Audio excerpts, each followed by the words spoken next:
Now, Sarah Paduano with Eversource joins us now. Sarah, thank you for joining us again. We know it's been a busy past 24 hours. How are you feeling about the restoration efforts with Eversource, getting everybody back online?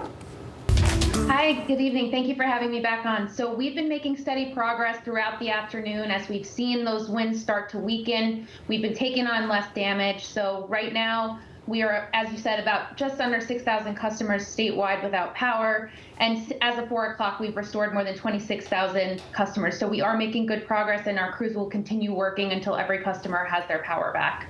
I've been watching those numbers all afternoon, and I've been seeing them drop, how many people are out of service. So I know that crews are working hard. Now, ahead of the storm, Eversource released a statement saying it could be a while before service is restored just because of the nature of this storm.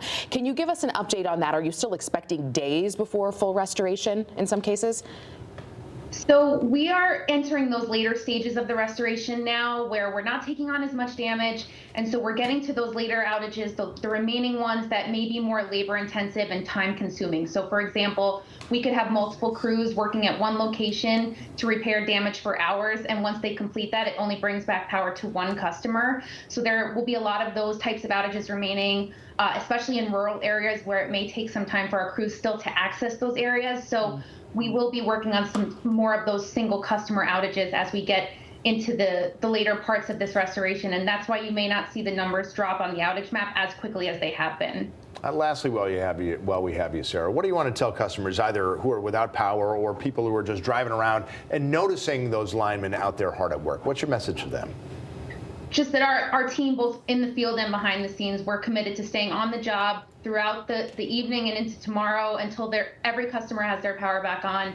And just to be very careful as you go out to clear the snow, to do that cleanup, because the deep snow could actually have lines buried underneath it that you might not see, down power lines. So just be very careful, be aware of your surroundings, and just know that we'll be working until everyone has power back.